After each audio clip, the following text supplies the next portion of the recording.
Vamos abrir a palavra de Deus em João capítulo 15. O Senhor Jesus Cristo, Ele quando estabeleceu a ceia, Ele deu uma razão principal para a ceia, que foi o quê? Lembrar dele. Ele disse: coma este pão em memória de mim, beba este cálice em memória de mim. O ser humano é muito esquecido. Aquilo que muitas vezes uma pessoa faz de bom para outra é esquecido. E isso acontece até no campo espiritual, até no nosso coração, no coração da igreja, de que o próprio Jesus pode ser esquecido. Como ele disse lá à igreja de Laodiceia: eis que estou à porta e bato. Ele, embora a gente sempre interprete isso como ele falando ao nosso coração, literalmente ele está falando à igreja. Ó, vocês estão se reunindo aí, eu estou de fora. Eu estou batendo na porta, querendo entrar. Se alguém da igreja ouvir e me deixar entrar, eu entro. É uma metáfora, um símbolo para dizer que muitas igrejas, às vezes, perdem Jesus de vista. E ele não está naquele meio.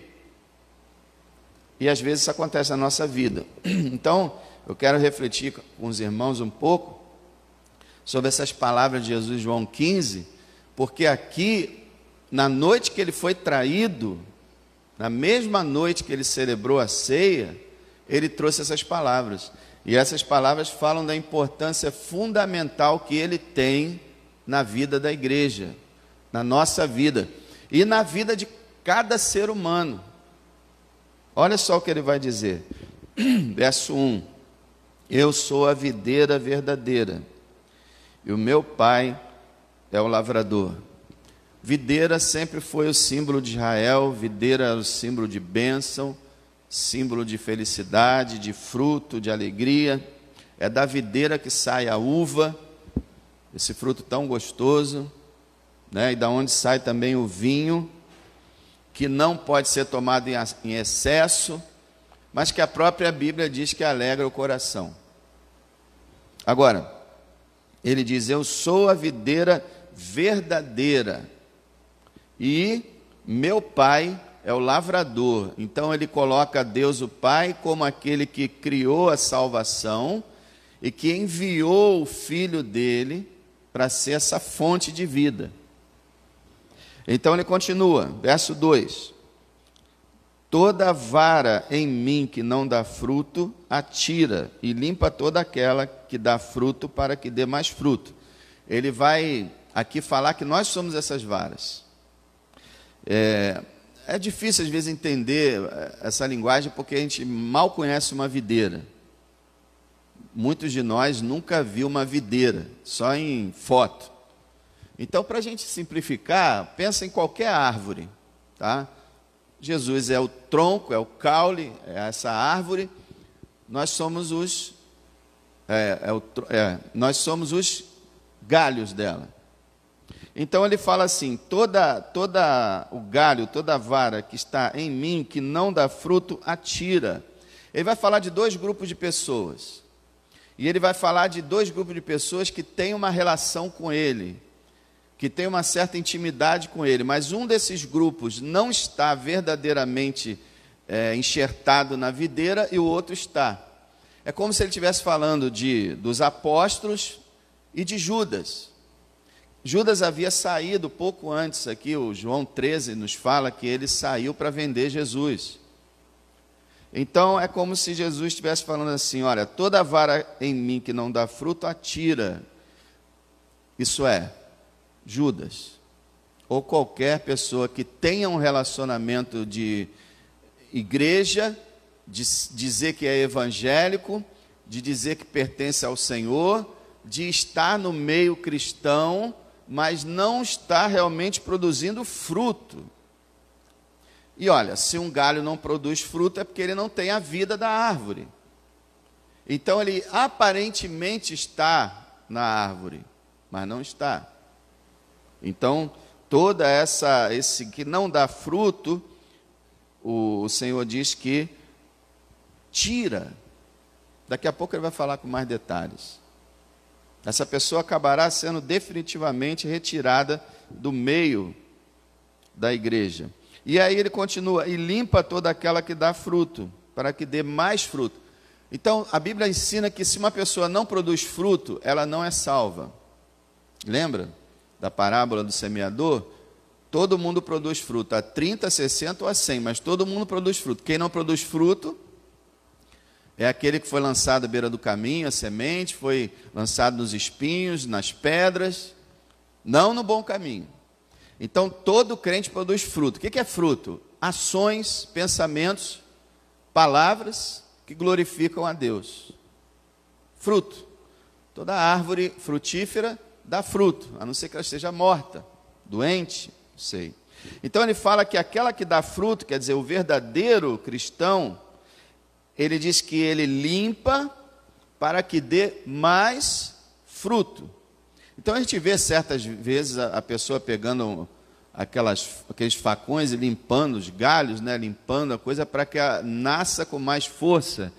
Aqui a ideia de Deus, do Senhor, é que Ele purifica, que Ele santifica, que Ele limpa, né, limpa o interior, trabalha através de provações, de toda dificuldade, para que aquele ramo, aquele galho, aquele cristão possa ser ainda mais puro, mais frutífero. Então ele está sempre trabalhando na nossa vida, sempre trabalhando, purificando. E agora ele fala qual o principal meio que ele usa. Olha o verso 3. Vocês já estão limpos pela palavra que lhes tenho falado. Está vendo? O que limpa o crente? A palavra. Não é João? Abra lá João 17. João 17, verso 17. João 17, 17. Santifica-os na verdade, a tua palavra é a verdade. Então veja, ele fala, pedindo ao Pai, em oração, santifica-os, quer dizer, separa-os, purifica-os, pela tua verdade. Qual é a tua verdade? A tua palavra. Então, quanto mais contato o crente tem com a palavra, seja lida, ou seja pregada, ou seja ouvida, mais ele vai se santificando. Então, no verso capítulo 15 de volta, ele fala, vocês já estão limpos pela palavra que eles tenham falado. Agora, você quer ver que ele mesmo prova essa questão que eu falei do ramo que está lá, mas não está lá, na verdade, que não dá fruto? Olha o capítulo 13. Capítulo 13.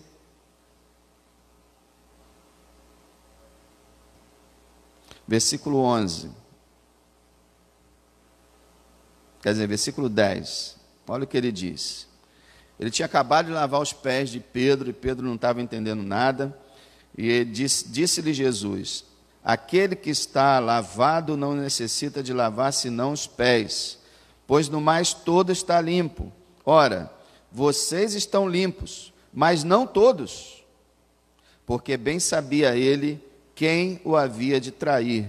Por isso disse, nem todos estão limpos. Está vendo? Olha, vocês estão limpos, mas nem todos. Um não estava. E volta para o capítulo 15. Agora que Judas já havia saído, ele fala, vocês estão limpos, e vocês estão sendo limpos pela palavra que eu lhes tenho falado. Meus irmãos, entenda uma coisa, mais uma vez eu quero dizer para você, toda vez que alguém abre a Bíblia e ensina a Bíblia corretamente, Cristo está falando. São as palavras dele, não as palavras do homem. Se eu parar aqui a exposição da Bíblia, começar a falar da minha vida, ou de política, ou de qualquer outra situação social, vou começar aqui a conversar, aí Cristo parou de falar. Entendeu? Agora, quando eu volto para a palavra e exponho a palavra, Cristo está falando. E isso é que muita gente não entende. Muita gente pensa que pregação é coisa que o homem está inventando, e não é. É a palavra. E outras pessoas já entendem que se o pregador começa a falar dele mesmo, começa a contar caso, começa a falar disso e daquilo, é a palavra de Deus. Não é. A palavra de Deus está aqui. Por isso que a gente, como pregador, deve evitar ficar falando e contando casos, e isso e aquilo, porque a palavra está aqui. Tá? Então vamos lá, versículo 4, ele continua assim, olha a exortação dele.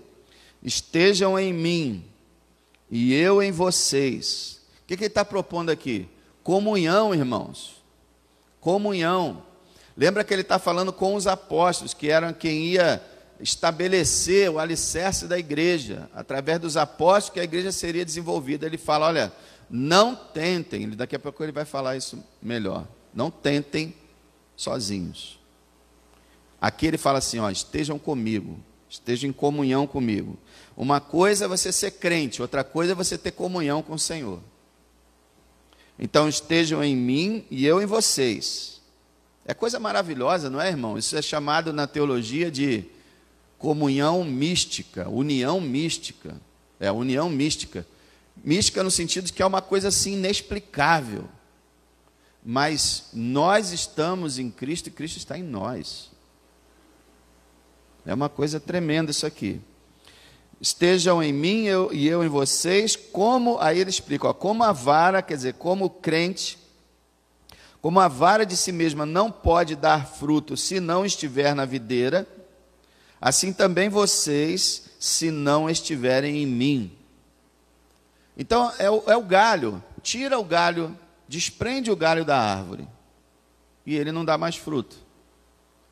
Para de ter comunhão com o Senhor, e você não vai ter mais fruto. É isso. Ele é a razão do nosso fruto, é a base do nosso fruto.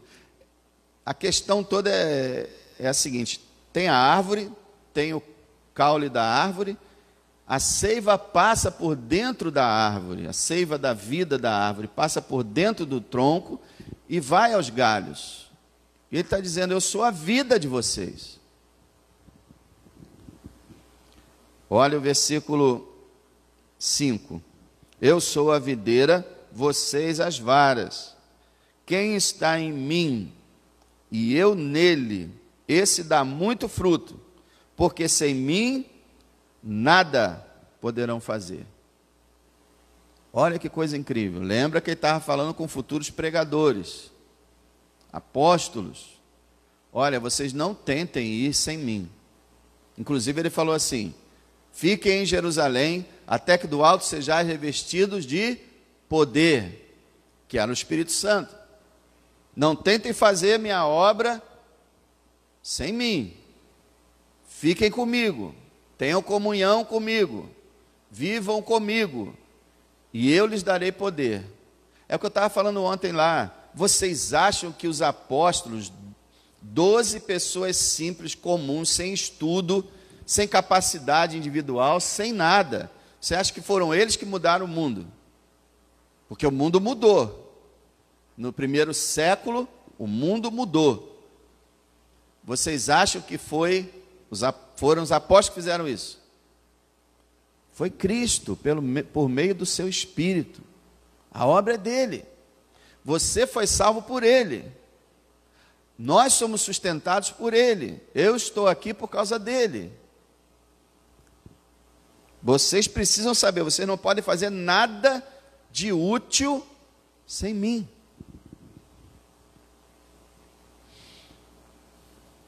Essa palavra é para todo mundo. Nós não podemos dar fruto sem ele.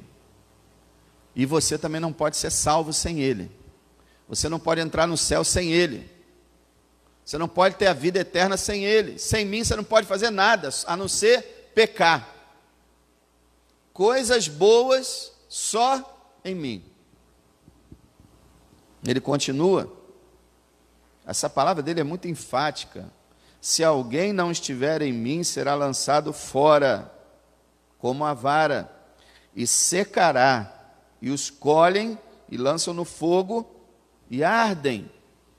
Ele usa uma ilustração muito simples, que eu gosto de dizer o seguinte: toda vez que você estiver varrendo um quintal, se você tiver um quintal e tiver árvores, toda vez que você estiver varrendo um quintal, lembra disso. Você recolhe os galhos, normalmente, né, para incômodo dos vizinhos, você acende uma fogueira e queima lá os galhos. É uma ilustração simples, caseira, que significa que quem não tiver Jesus Cristo vai se perder para sempre. Isso aqui é um símbolo do inferno. Olha,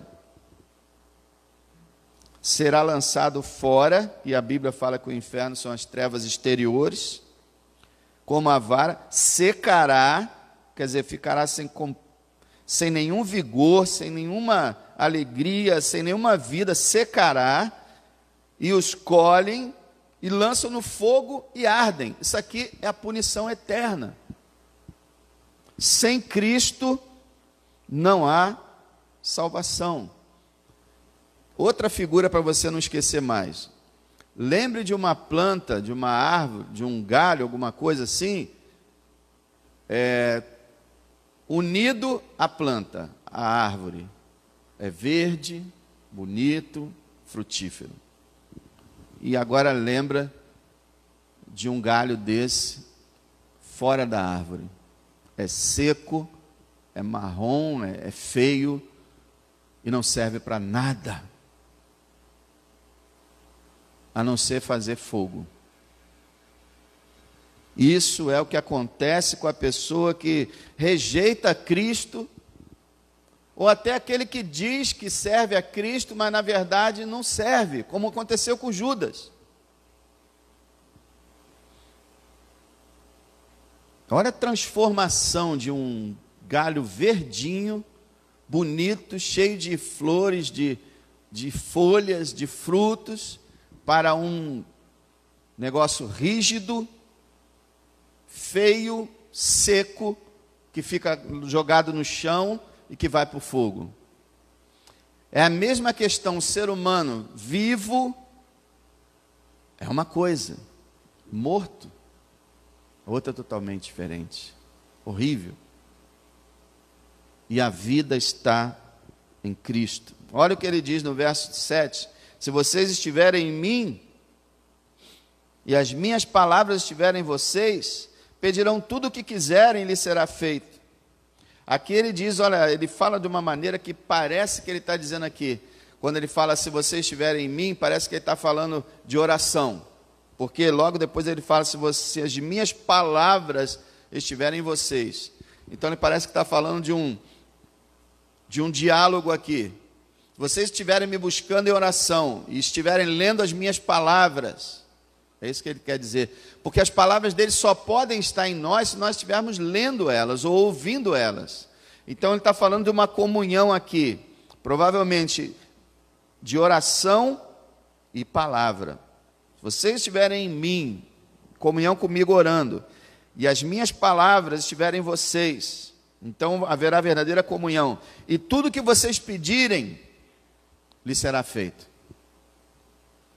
E aí você tem que entender, né, meu irmão? Porque você pode dizer assim, não, eu pedi aquele carro, o senhor não me deu. O senhor não está falando nada disso aqui.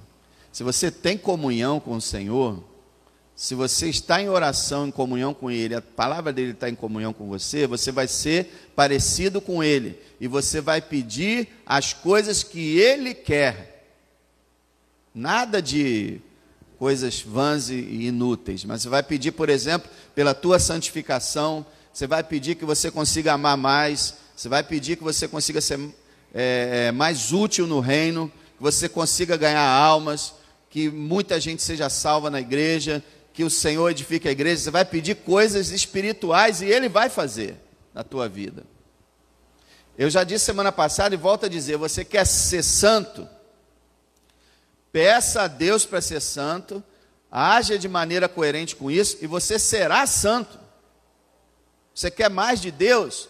Peça mais de Deus, você terá mais de Deus. Porque Ele prometeu. Ouvir aquele que pede aquilo que lhe é agradável. Então ele fala no verso 9. Versículo 8. Nisso é glorificado meu Pai, que deem muito fruto, e assim serão meus discípulos. Então quer dizer, vocês vão dar muito fruto, isso vai glorificar a Deus. E aí vocês podem realmente ser considerados discípulos. Olha o versículo 9. Como o Pai me amou, também eu amei vocês. Permaneçam no meu amor. como o Pai me amou, eu amei vocês, permaneçam no meu amor. E ele vai explicar mais sobre permanecer no amor. Verso 10: se guardarem os meus mandamentos, permanecerão no meu amor, do mesmo modo que eu tenho guardado os mandamentos de meu Pai e permaneço no seu amor. Olha aí. Como é que a gente permanece em comunhão com Deus? Obedecendo a sua palavra. Ele próprio se colocou como servo e falou: eu obedeço o mandamento do meu Pai e permaneço no amor dele. Vocês vão permanecer no meu amor se obedecerem a minha palavra. O que ele está falando? De comunhão. Comunhão, relacionamento, desfrutar o amor dele, só através da obediência. Se não for obediente, não tem comunhão. Você não entende isso? É por isso que muita gente não tem comunhão. É por isso que a nossa comunhão muitas vezes é rompida, porque só há comunhão com Ele por meio da obediência. E não sou eu que estou falando, isso não é legalismo. Toda vez que você fala isso agora na igreja moderna, eles falam legalista, fariseu. Lê a Bíblia, o Senhor que está falando aqui: vocês vão permanecer no meu amor se guardarem os meus mandamentos. Então, quando a gente não sente a presença de Cristo, quando a gente está desanimado, quando a gente está afastado, quando a gente não está próximo, pode buscar em nós a razão disso. Pode dizer assim: o que eu estou fazendo? O que eu estou fazendo que está errado? Ou o que eu estou fazendo, deixando de fazer que é correto? Porque o plano do Senhor é que a gente tenha comunhão com Ele. Aí ele fala no verso 11: tenho-lhes dito isso, para que a minha alegria permaneça em vocês e a alegria de vocês seja completa. Ele quer que a gente tenha a alegria do Senhor. Ele quer que a gente, irmão, Ele quer que a gente tenha alegria, verdadeira alegria, alegria que não depende das circunstâncias, alegria sobrenatural. Olha o que ele diz: ó, eu tenho dito isso para vocês, para que vocês tenham a minha alegria. Eu sou alegre, ele diz. Eu quero que vocês tenham a minha alegria. Eu estou falando isso para vocês. Eu sou a videira, vocês são as varas. Vocês precisam permanecer em mim. Minhas palavras têm que permanecer em vocês. Vocês têm que me buscar em oração. Vocês têm que dar frutos, porque assim vocês vão ser alegres. Porque o crente que não dá fruto, ou dá pouco fruto, ou não vive na presença do Senhor, ele não tem alegria. Não há alegria espiritual. Então você tem que entender isso. A palavra de Deus, domingo após domingo, vem para produzir em você alegria. Mas essa alegria vem acompanhada. Primeiro vem o quebrantamento, vem o arrependimento, vem a seriedade, a obediência, e aí chega a alegria. Porque o Senhor quer que a gente viva em alegria. Nós estamos vivendo num país triste, num país caótico, onde as pessoas estão desesperançadas, e elas querem encontrar alguém que esteja alegre, no meio da maior crise financeira, econômica, política, social, de tudo quanto é forma. Eles querem ver alguém alegre. E o Senhor diz: ó, eu estou falando isso para vocês. Eu dei a minha palavra para vocês, para que vocês tenham alegria. Você precisa entender, irmão, quando você senta no seu sofá e você abre a Escritura, você está tendo uma reunião com Jesus, igual os apóstolos tinham. Se você, por exemplo, você diz assim: eu queria tanto ver Jesus, você vai ver um dia, mas eu queria tanto ver Ele. Se você abrir, por exemplo, João 13 e ler até o capítulo 17, meditando nas palavras, você vai estar como se estivesse ali sentado na mesa no dia da ceia. Você tem como receber tudo que o Senhor transmitiu aos apóstolos a você. É o que ele vai dizer aqui daqui a pouquinho. Olha só o versículo 12. Meu mandamento é esse, que vocês amem uns aos outros, assim como eu os amei. Esse é o maior mandamento depois de amar a Deus. Amem uns aos outros. O que eu quero de vocês é isso. Eu quero que vocês amem como eu amei vocês. Então pensem em tudo que Ele fez, nessa morte horrível que Ele passou por amor a nós. Então como eu dei minha vida, como eu me sacrifiquei, como eu me dediquei. Eu quero que vocês façam isso uns pelos outros. Eu não quero só que vocês amem, quero que vocês amem como eu amei vocês. Então, com todo amor possível, da maneira mais abnegada possível, com a maior renúncia possível, quero que vocês amem como eu amei vocês, porque a palavra diz que é aí que Deus vai ser visto no meio da igreja, quando ela amar como Ele amou. Aí ele fala, e a gente vai concluir aqui, olha o versículo 13: ninguém tem maior amor do que esse, de dar a alguém a sua vida pelos seus amigos. E aí a gente lembra da ceia. Você sabe que a Bíblia fala que Deus prova o seu amor para conosco, que Cristo morreu por nós, sendo nós ainda pecadores. E lá no capítulo ele fala, vocês quando eram inimigos, Deus os reconciliou.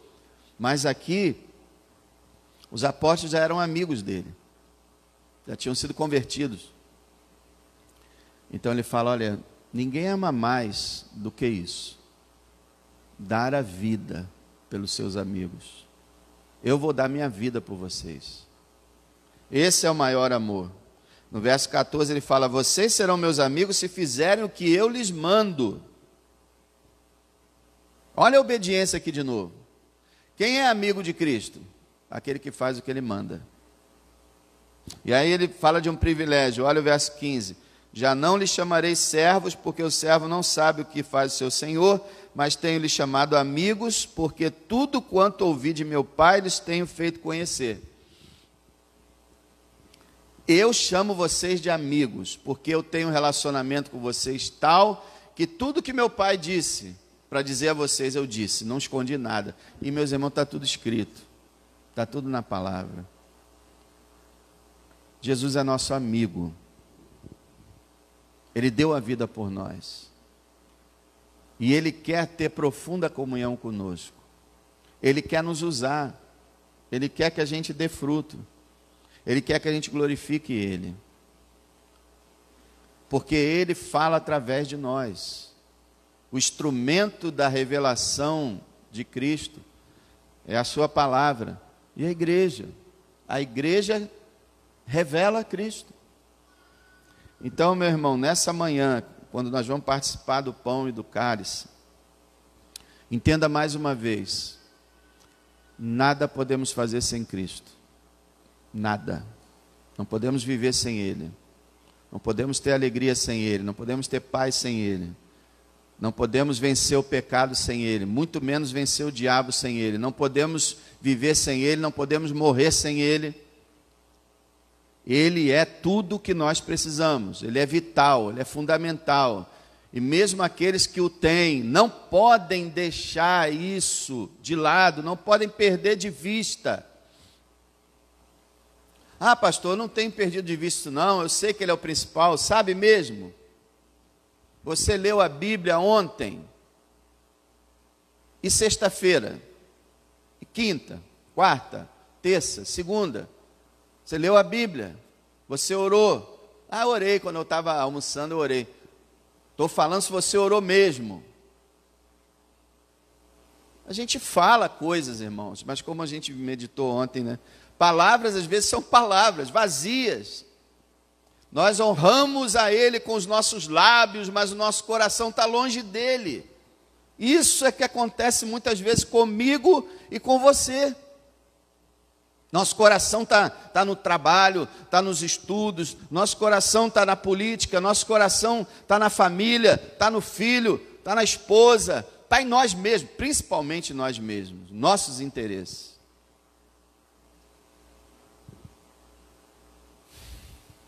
Mas Ele é tudo que a gente precisa. Ele é a vida da nossa alma. E eu queria terminar essa reflexão pensando contigo. Você está mesmo na videira?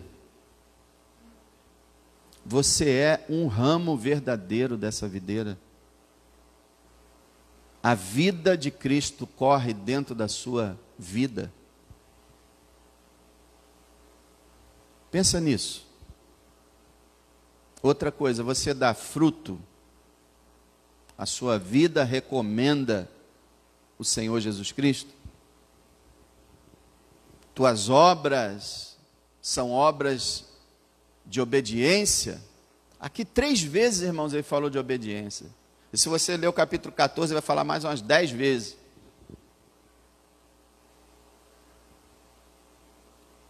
Sem mim, vocês não podem fazer nada. Nada. Que nós possamos, nessa manhã, enquanto celebramos a ceia, confessar nossos pecados de omissão, confessar os dias que a gente deixa Ele de lado e realmente, novamente, nos dirigir a Ele com a intenção de estar com Ele. Estejam em mim e eu em vocês.